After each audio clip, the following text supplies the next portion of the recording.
As the prophet of esports, I rely on trustworthy and meaningful data every day. Data from our research partner, YouGov, offers the most complete view of esports fans and gamers in the world, providing context to who they are, what they think, the brands they buy, and things they do. YouGov's connected insights and research services inform strategy at every level. If you're a team, a brand, agency, or rights holder, you should be talking with YouGov.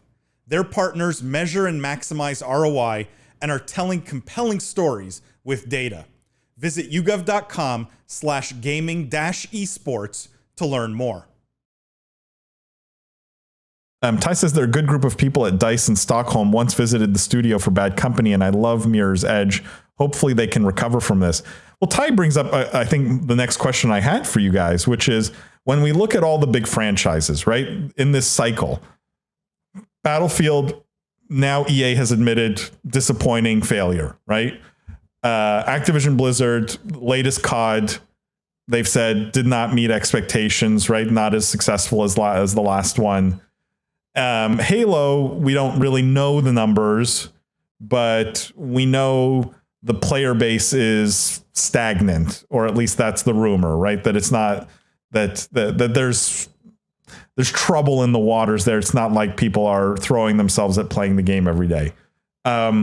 Between these three sort of marquee first-person shooter brands, and I want chat's opinion on this too.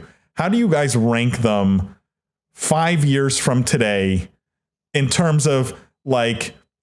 I don't want the most sales. Who's going to make which of the three biggest comeback to like least, like the smallest comeback, right? Who's going to make the biggest change? What's the biggest delta going to be over the next 5 years?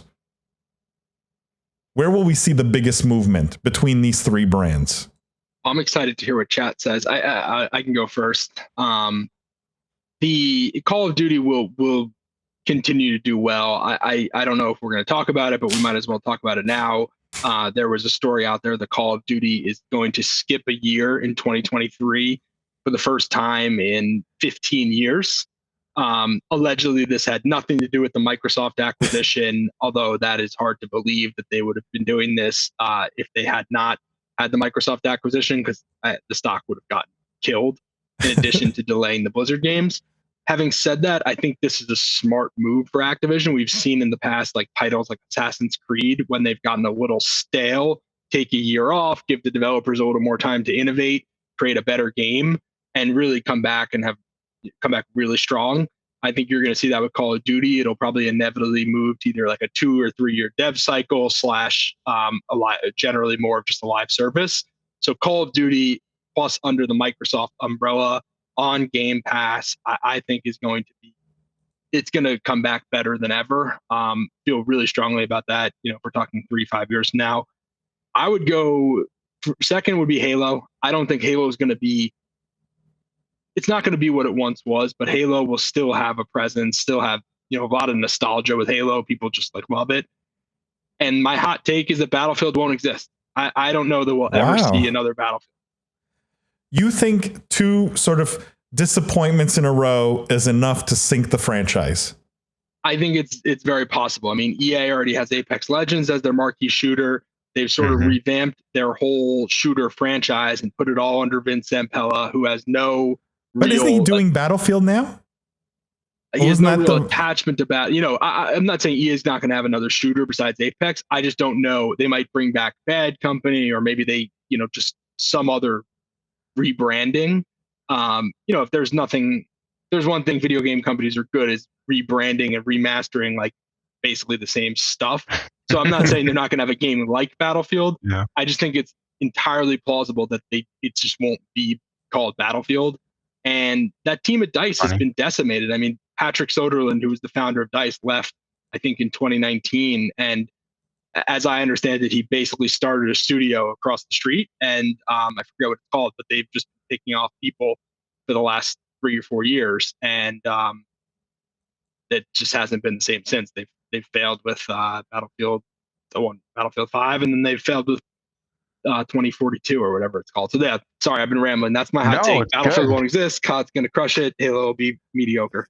Can I just ask directly, Does anyone else think Battlefield doesn't recover from this as a franchise? So I think that's a little strong, but what I wanted to add, or rather to Jeff's point with Battlefield, not that it failed, but you saw the application, I suppose, fundamentally of tech, of movement, of the FPS, formerly Halo, into Destiny, right? That was the same dev team. And so I feel like if they were going to repurpose the learnings and that team to creating a second game, that would be what is that kind of in your mind, Jeff, what you'd see them do if they couldn't relaunch under the same title? But why would you throw away such a valuable brand? Like, it still has value.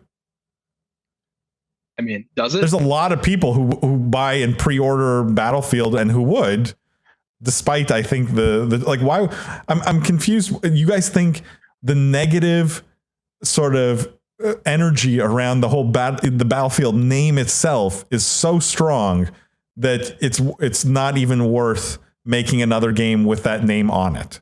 I'm not buying into that completely. I like the take. I think it's interesting to talk about, but I still think I was more so trying to envision what that would look like if they were to recycle and repurpose and something comparable. But I think even on their worst day, Battlefield would outsell any indie developer and make enough profit to justify, that release.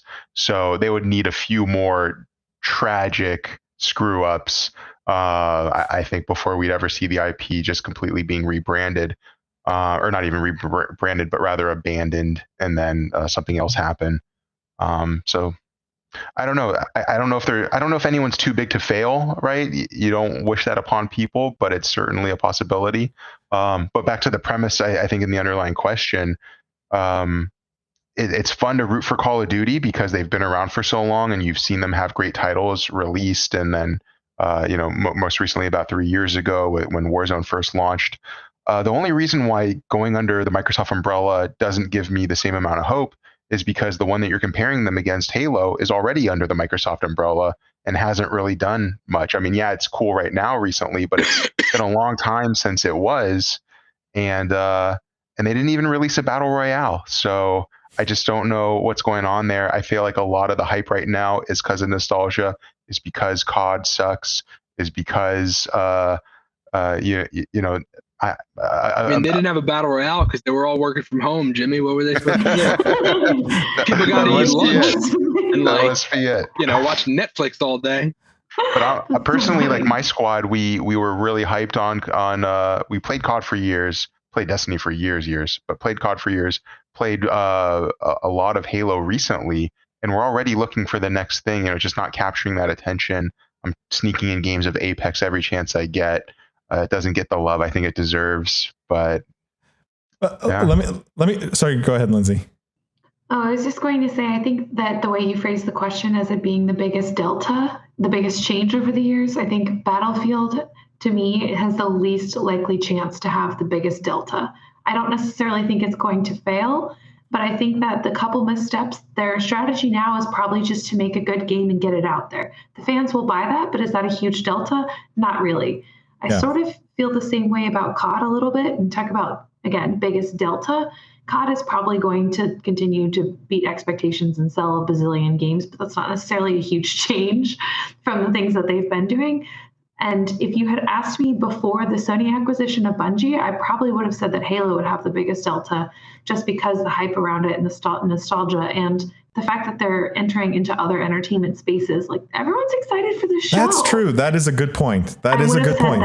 But now moving from Microsoft to Sony, I'm a little bit less sure what the game development part looks like, because the Halo and Xbox link is so strong. Yeah. So they might, I don't know that, I guess the honest answer is I think that all of these companies are going to have pretty meager deltas as it stands in terms of growth, but they're all doing well and they're all doing good stuff at the same time, except for Battlefield. So I don't know that the change will be so great, but I think that you can continue to expect that they all survive, unlike Jeff's hot take here. Gotta go with the hot takes.